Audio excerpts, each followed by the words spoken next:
Halo semua, kita akan mulai topik dalam minggu ini yaitu topiknya pemeriksaan leher, aksila, dan payudara. Untuk pemeriksaan leher yang perlu dikaji yang pertama adalah inspeksi kesemesteran leher, inspeksi kelenjar limfe, inspeksi kelenjar parotis, inspeksi dan palpasi trakea, inspeksi palpasi dan auskultasi arteri karotis, inspeksi palpasi dan auskultasi kelenjar tiroid, pengkajian rum leher, pengkajian otot leher, pengkajian Brudzinski signs.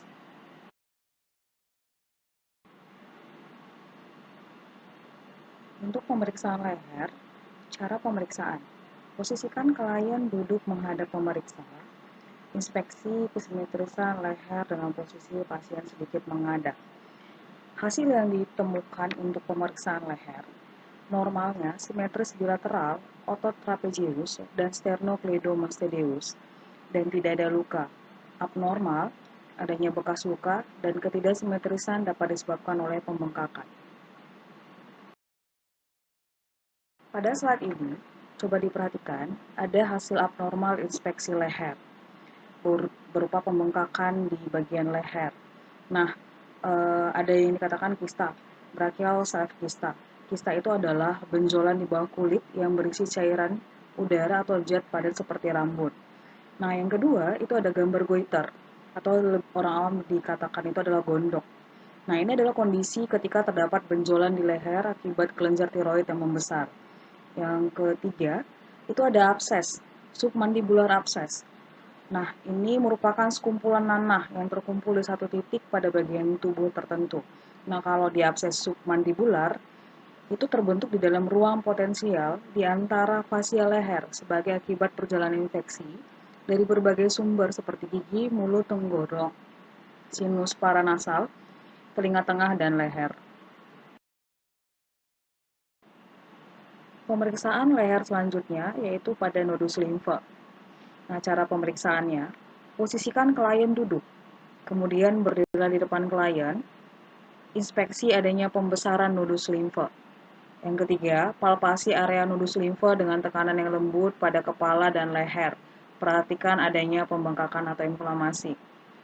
Hasil pemeriksaan nodus limfe ini, normalnya nodus limfe seharusnya tidak mudah dipalpasi, namun dapat pula terpalpasi kecil, bisa digerakkan, menyatu dan tidak nyeri.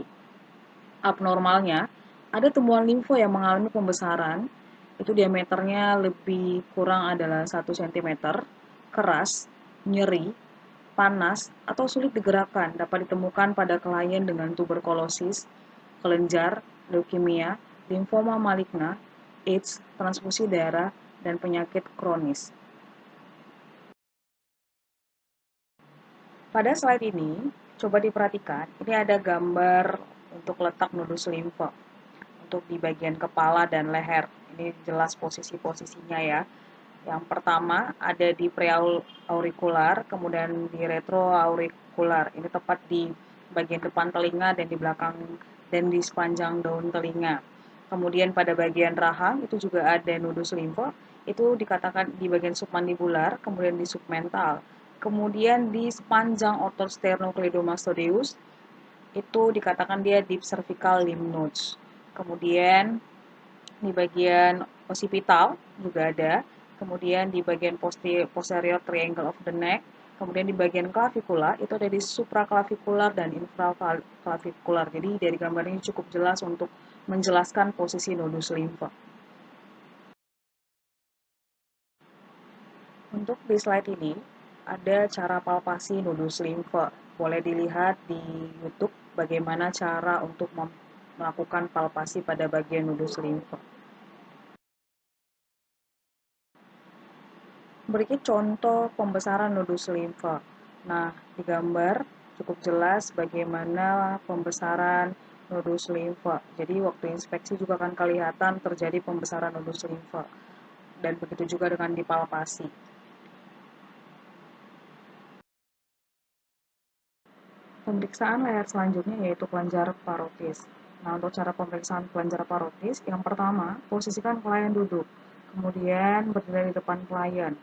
Yang kedua, inspeksi dan palpasi adanya pembesaran kelenjar parotis atau kelenjar saliva. Nah, lihat gambar di sebelah, itu ada letak parotid gland. Jadi, ketika melakukan inspeksi dan palpasi, disitulah Anda melakukan untuk inspeksi dan palpasi. Nah, ketika melakukan inspeksi dan palpasi, ada hasil akan ditemukan setelah pemeriksaan kelenjar parotis. Normalnya, teraba lembut, tidak bengkak, dan tidak nyeri. Kalau di abnormal, terjadi pembengkakan pada pasien MUMS dan membesar pada pasien AIDS. Nah, kalau MUMS itu atau parotitis atau orang awam katakan itu adalah gondongan. Itu merupakan penyakit infeksi akut yang disebabkan oleh virus. Virus ini menyerang kelenjar air liur yang ada di mulut dan terutama menyerang kelenjar parotis. Nah, MUMS ini menular melalui airborne. Jadi ketika Anda melakukan pengkajian, gunakan masker saat melakukan pengkajian. Pada laki-laki yang mengalami parotitis, jika tidak ditangani dengan baik, akan menyebabkan kemandulan. Perhatikan gambar berikut, itu merupakan pembesaran kelenjar karotis.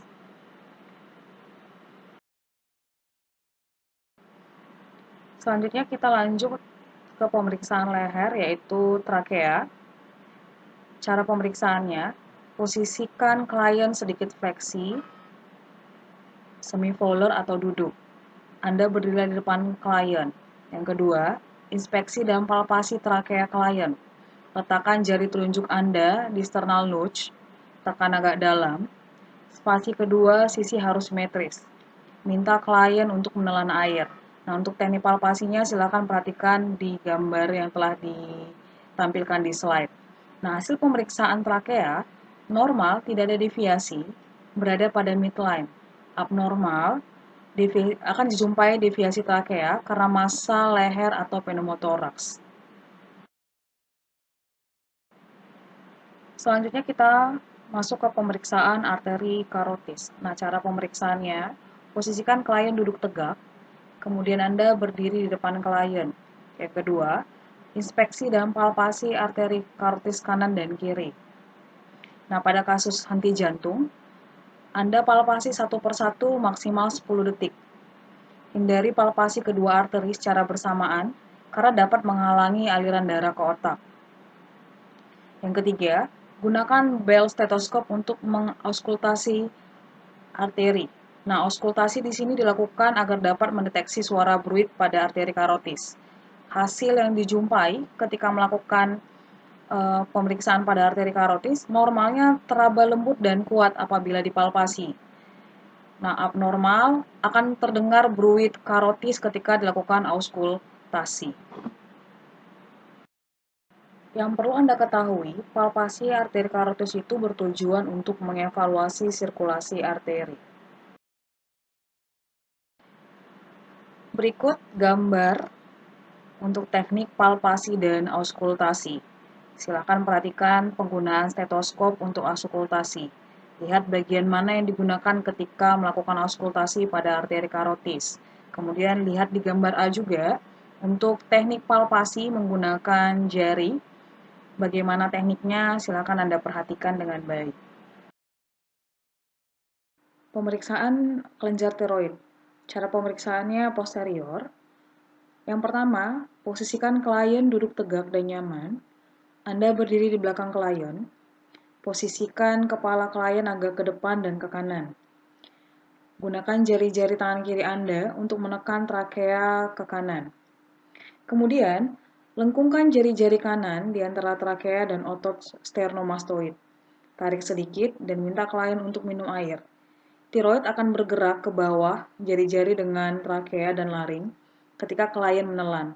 Lakukan prosedur yang sama untuk sisi kiri. Yang perlu Anda perhatikan adalah ukuran, bentuk, dan konsistensi kelenjar tiroid. Dan kenali setiap nodus atau nyeri, tekanan ketika mempalpasi kelenjar tiroid pasien.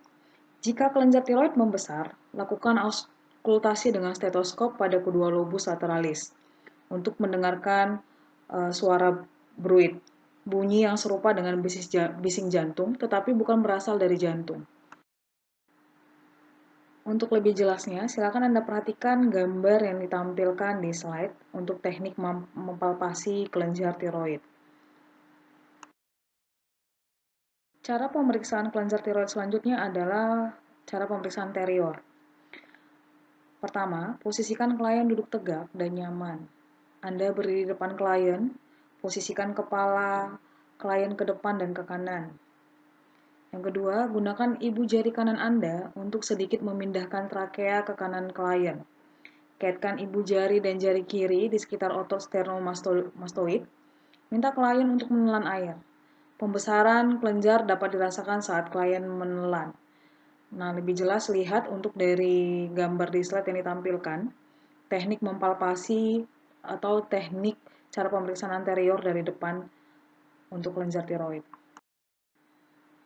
Yang perlu Anda perhatikan dari pemeriksaan kelenjar tiroid dari anterior, perhatikan ukuran, bentuk, dan konsistensi kelenjar tiroid. Dan kenali setiap nodus atau nyeri tekanan ketika Anda memberi palpasi di kelenjar tiroid. Jika kelenjar tiroid membesar, lakukan auskultasi dengan stetoskop pada kedua lobus lateralis untuk mendengarkan bruit, bunyi yang serupa dengan bising jantung tetapi bukan berasal dari jantung. Auskultasi kelenjar tiroid dilakukan saat ada pembesaran kelenjar tiroid. Auskultasi menggunakan bel stetoskop pada kelenjar. Coba perhatikan gambar yang ditampilkan di PowerPoint, posisi stetoskop. Lihat bagian mana yang digunakan ketika melakukan auskultasi pada kelenjar tiroid. Nah, saat mengauskultasi kelenjar tiroid, akan Anda dengar hasil yang normal pada pasien dewasa tidak dapat dipalpasi kelenjar tiroidnya. Jika klien memiliki leher yang panjang dan kurus, terkadang teraba ismus facium di sekitar cincin trakea. Ismus facium maksudnya di sini merupakan bagian perbatasan antara mulut atau cavum oris dan orofaring. Ismus facium akan naik secara simetris saat kita mengucapkan A. Nah, kalau untuk auskultasi kelenjar tiroid yang abnormal, Anda akan menjumpai adanya pembesaran lobus sebelum menelan atau teraba lembut. Suara bruit muncul apabila terdapat turbulensi aliran darah yang mengindikasikan hiperplasia dari tiroid seperti pada klien hipertiroid. Berikut adalah gambar kelenjar tiroid, gangguan pada kelenjar tiroid, yaitu berupa goiter atau gondok. Ini disebut juga penyakit hipertiroid. Nah, disebabkan adanya adenoma pada tiroid. Nah, pada pasien dengan goiter, secara inspeksi dia akan kelihatan membesar pada bagian leher. Ketika dipalpasi juga akan teraba. Nah, coba Anda perhatikan secara inspeksi leher pada pasien pada tampilan gambar berikut. Topik selanjutnya yaitu ROM leher atau Range of Motion leher. Ini untuk mengevaluasi terbatasnya gerakan leher yang disebabkan oleh pembengkakan. Kemudian ada tidaknya kaku kuduk, terutama pada klien dengan meningitis dan tetanus. Nah, pada slide ini jelas terlihat gambar untuk setiap sudut ketika melakukan range of motion. Alat yang digunakan untuk mengukur range of motion pada leher. Yang pertama, goniometer. Goniometer adalah pengukuran sudut atau derajat, khususnya pengukuran derajat yang terjadi pada sendi-sendi manusia dengan patokan tulang pembentuk sendi. Goniometer digunakan untuk mengukur posisi dan lingkup gerak sendi pada hampir semua sendi di tubuh manusia. Data dari hasil pengukuran goniometer dapat digunakan sebagai informasi yang dapat memberikan dasar untuk yang pertama menentukan ada tidaknya disfungsi, yang kedua menentukan diagnosis, yang ketiga menentukan tujuan dari tindakan atau intervensi, yang keempat mengevaluasi peningkatan atau penurunan target intervensi, yang kelima mengetahui efektivitas suatu teknik terapeutik khusus seperti latihan-latihan, obat-obatan, dan prosedur pembedahan. Alat pengukuran rentang gerak leher yang kedua adalah cervical range of motion atau CROM devices. Nah, alat ini untuk menentukan rentang gerak cervical atau CROM. Alat ini dirancang untuk menilai rentang gerak tulang belakang pada leher. Pengkajian otot leher. Pada leher terdapat saraf kranial ke-11 yaitu nervus accessorius dan manuver. Pemeriksaan yang dilakukan pada otot leher adalah mengkaji kekuatan otot pada leher dengan cara Anda menahan bahu klien untuk bergerak ke atas. Ini untuk mengukur kekuatan otot trapezius. Yang kedua, Anda menahan kepala klien untuk menoleh ke kanan atau ke kiri. Ini untuk mengukur kekuatan otot sternocleidomastoideus. Brudzinski Signs. Brudzinski Signs ini adalah pemeriksaan leher pada pasien meningitis. Cara pemeriksaannya, pasien dalam posisi supine, fleksikan leher pasien lalu amati pergerakan panggul dan tungkai. Bila terjadi fleksi panggul dan tungkai berarti Brudzinski positif. Normalnya hasilnya adalah negatif. Pemeriksaan Brudzinski Signs itu ada dua, yaitu Brudzinski 1 dan Brudzinski 2. Untuk Brudzinski 1, caranya, yang pertama, pasien berbaring telentang tanpa bantal kepala. Pemeriksa berada di sebelah kanan pasien. Yang kedua, letakkan tangan kiri Anda di bawah kepala pasien, tangan kanan di atas dada pasien, kemudian lakukan fleksi kepala dengan cepat ke arah dada pasien sejauh mungkin. Interpretasi Brudzinski 1 dikatakan negatif, itu adalah normal bila pada saat fleksi kepala tidak terjadi fleksi involuntir kedua tungkai pada sendi lutut. Brudzinski 1 dikatakan positif atau abnormal bila terjadi fleksi involuntir kedua tungkai pada sendi lutut. Untuk pemeriksaan Brudzinski 2, yang pertama, pasien berbaring telentang, pemeriksa berada di sebelah kanan pasien. Fleksikan satu tungkai pada sendi lutut, kemudian secara pasif lakukan fleksi maksimal pada persendian panggul, sedangkan tungkai yang satu berada dalam keadaan ekstensi atau lurus. Interpretasi Brudzinski 2 positif atau abnormal, bila tungkai yang dalam posisi ekstensi terjadi fleksi involuntir pada sendi panggul dan lutut. Brudzinski 2 negatif atau normal apabila tidak terjadi apa-apa. Lakukan hal yang sama untuk tungkai yang satunya. Kemudian Anda interpretasikan hasil pemeriksaan Anda. Selanjutnya kita akan melakukan pemeriksaan pada aksila. Inspeksi. Inspeksi kulit pada setiap aksila dengan memperhatikan gejala, ruam, infeksi, pigmentasi abnormal. Kemudian palpasi, nodus limfatikus aksilaris. Satu atau beberapa nodus akan teraba lembut dan berukuran kecil kurang dari 1 cm. Selanjutnya kita melakukan pemeriksaan payudara. Yang pertama payudara pada pria. Inspeksi payudara pada pria, lihat apakah ada pembesaran kelenjar payudara yang disebut dengan ginekomastia. Coba lihat gambar yang ditampilkan pada slide normal male breast tissue, kemudian ginekomastia. Berikut gambar teknik palpasi payudara pada pria. Perhatikan gambar yang telah ditampilkan pada slide ini. Berikut gambar kelainan payudara pada pria. Yang pertama, gambar pertama itu adalah adult scan ginekomastia. Silakan Anda lihat ada pembesaran payudara pada pria. Kemudian di gambar kedua itu kanker payudara pada pria. Grade atau tingkatan ginekomastia pada pria itu ada 4 tingkatan. Ada grade 1, grade 2, grade 3, dan grade 4. Silakan Anda baca untuk grade 1, grade 2, grade 3, dan grade 4 sudah dijelaskan perbedaan masing-masing dari grade. Kemudian lihat gambarnya. Apa perbedaan masing-masing dari tiap grade. Selanjutnya pemeriksaan payudara wanita. Yang pertama inspeksi. Inspeksi kulit payudara, perhatikan warna kulit, penebalan kulit, dan pori-pori yang tampak abnormal. Yang kedua, lihat ukuran dan kesimetrisan payudara. Beberapa perbedaan pada ukuran payudara yang meliputi ukuran areola merupakan keadaan yang sering ditemukan dan biasanya normal.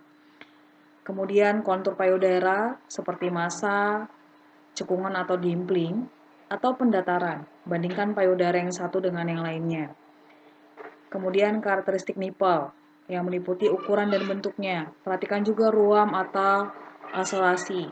Adanya pengeluaran sekret juga dari payudara.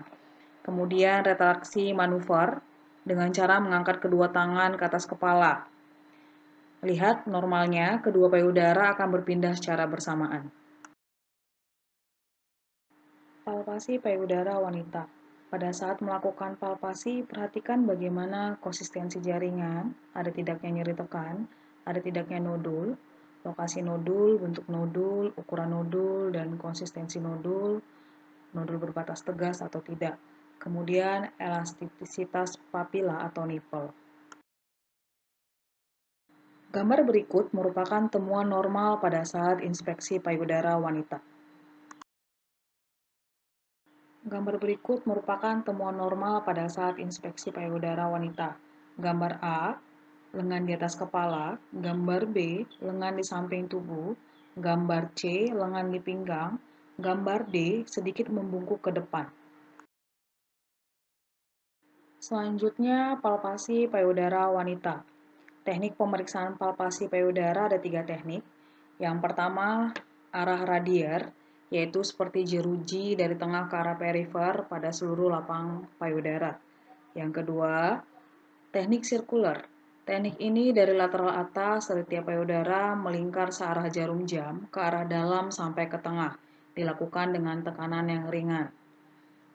Teknik ketiga, menggunakan arah linier, yaitu dari lateral atas ke bawah, selanjutnya naik lagi, dari lateral ke medial seperti gambar di atas. Palpasi dapat menggunakan kedua tangan atau satu tangan. Untuk menentukan massa payudara mobile atau terfiksasi, dinilai dengan menggunakan satu tangan. Satu tangan menekan massa perlahan-lahan. Bila massa dapat digerakkan atau berkapsul, maka massa akan menggelincir, menjauh, dan menghilang. Bila tekanan dihilangkan, maka massa akan kembali. Berikut adalah cara melakukan palpasi payudara wanita. Saat melakukan palpasi payudara wanita, pemeriksa bisa memilih salah satu teknik yang telah dijelaskan sebelumnya. Berikut adalah gambar lanjutan dari cara melakukan palpasi payudara wanita. Hasil pemeriksaan payudara.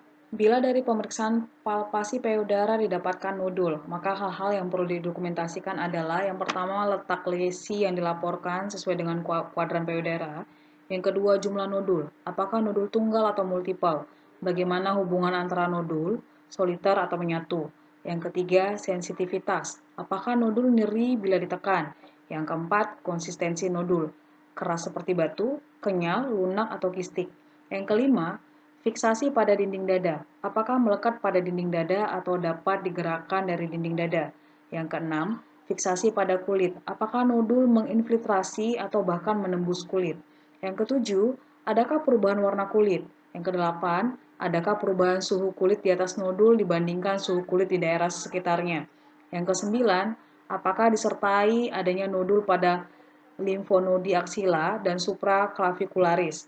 Nodul pada kelenjar aksila dan supraclavicularis juga harus dilaporkan secara rinci sesuai dengan nodul pada payudara. Berikut adalah kelainan payudara wanita. Berikut adalah kelainan nipel payudara wanita. Berikut adalah kelainan payudara wanita pada saat menyusui. Berikut link video terkait pemeriksaan payudara wanita. Sekian penjelasan materi pemeriksaan leher, aksila, dan payudara. Apabila Anda memiliki pertanyaan terkait materi ini, silakan bertanya melalui forum diskusi di Learn. Selamat belajar dan terima kasih.